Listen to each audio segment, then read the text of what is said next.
no feminino, quinzenalmente às quartas-feiras, às 15 horas, depois do Jornal Regional às 18 e com repetição ao domingo, às 9 da manhã. No feminino, com Lúcia Coutinho, na Lafões FM.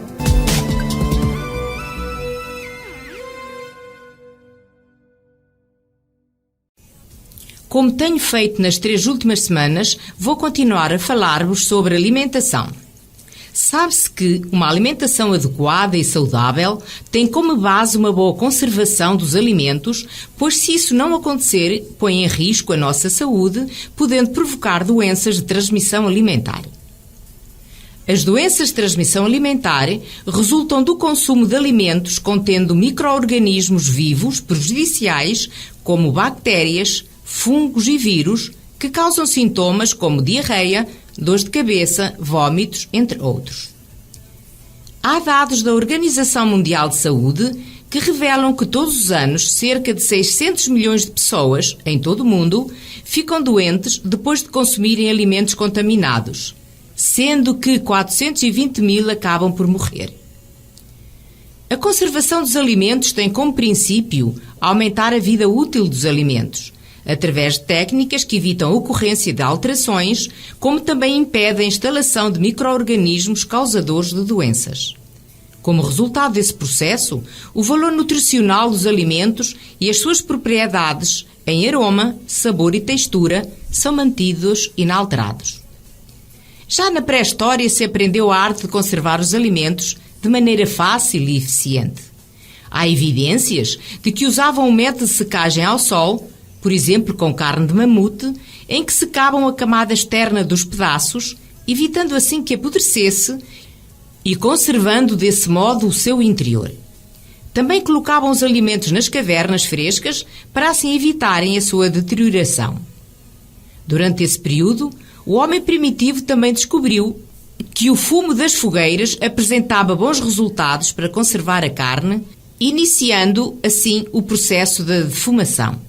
A antiguidade foi o período da história da humanidade em que surgiram os primeiros povos civilizados. Foi um período importante para o desenvolvimento de diversos aspectos do homem, tanto técnicos como culturais, tendo-se empenhado em ter uma alimentação correta, com escolha de alimentos mais nutritivos e métodos de os conservar apropriadamente. A descoberta do processo da conservação pela salga permitiu que a carne fosse guardada sem grandes prejuízos. Na Grécia Antiga, era utilizado em grande escala o tratamento de carne e peixe por meio de salga, assim como no Egito e na Fenícia. Já os gauleses usavam o processo de secagem pelo sol, pois desta maneira o transporte dos alimentos era mais fácil porque se tornavam mais leves. Alguns povos da Ásia mergulhavam os alimentos em banha, possibilitando a conservação por longos períodos. Este processo manteve-se até nós, pois lembro muito bem de, na minha infância, ver a minha mãe colocar os rojões em panelas de barro. E era maravilhoso, mais tarde, comer uns rojões desses, aquecidos na banha. As técnicas de conservação de alimentos permaneceram as mesmas durante muito tempo. Só depois do desenvolvimento tecnológico é que foi possível conservar e armazenar os alimentos como se faz atualmente.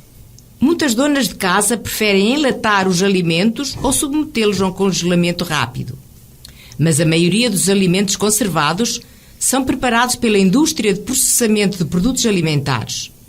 Graças ao método de conservação alimentar, pode-se manter uma alimentação saudável durante todo o ano. Quase todo o mundo come diariamente alimentos que passaram por um processo de conservação.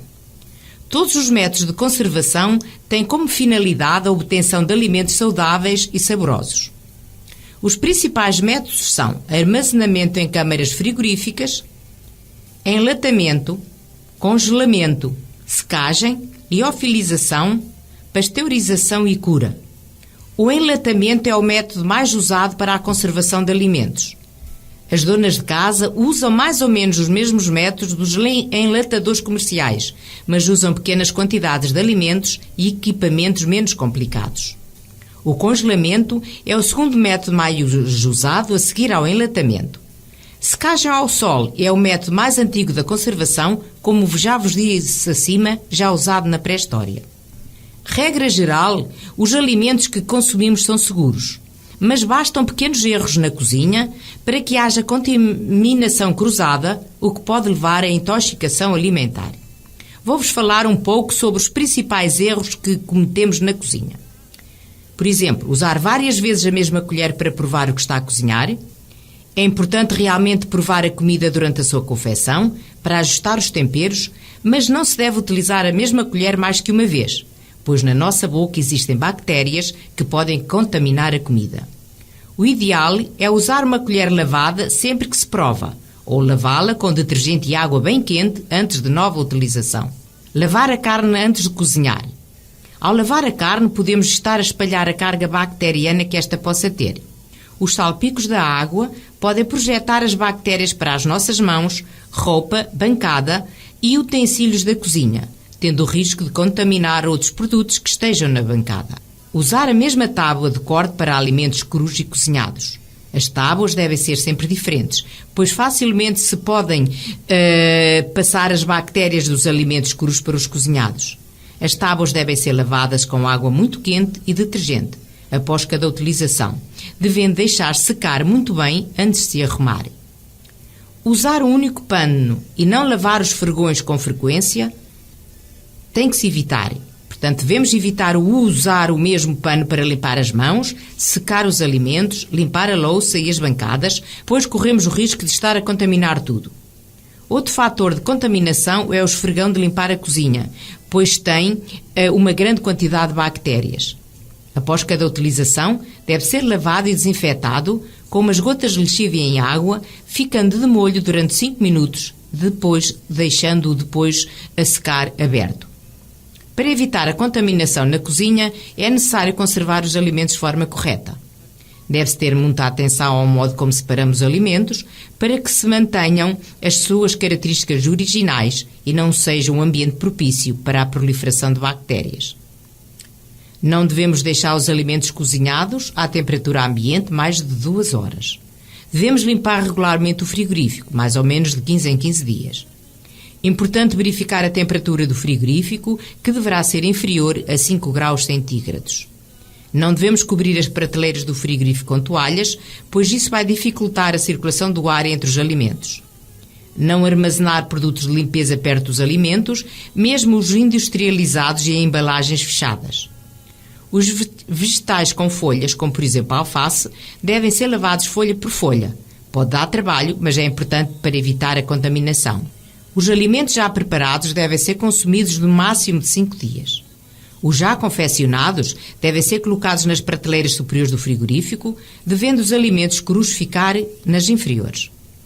Para descongelar os alimentos, no dia anterior coloque-os no frigorífico em caixa fechada, devendo ser consumidos após descongelação, até 24 horas no caso de carne, e sendo peixe não deve ultrapassar as 12 horas. Cuide com cuidado das sobras. Guardar o máximo 4 dias e em recipiente de vidro, devendo ser guardadas na prateleira de cima, de mais fácil visualização e que permite uma retirada rápida para não perder tempo com o frigorífico aberto. Os alimentos, como os ovos, leites e outros alimentos que se estragam rapidamente, não devem ser guardados na porta do frigorífico, mas sim na prateleira do meio, onde há menos variações de temperatura.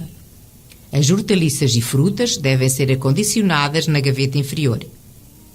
As carnes cruas e frutos do mar devem ser colocados na prateleira de baixo, tendo o cuidado de os ter bem embalados. Os vários alimentos devem ser acondicionados em embalagens fechadas. Ao arrumar os alimentos no frigorífico, separe-os. Não se devem misturar frutas, vegetais, carnes, peixe na mesma prateleira ou gaveta. Cada alimento tem os seus micro-organismos próprios. O contacto de diferentes alimentos pode levar à contaminação e, com isso, à sua deterioração.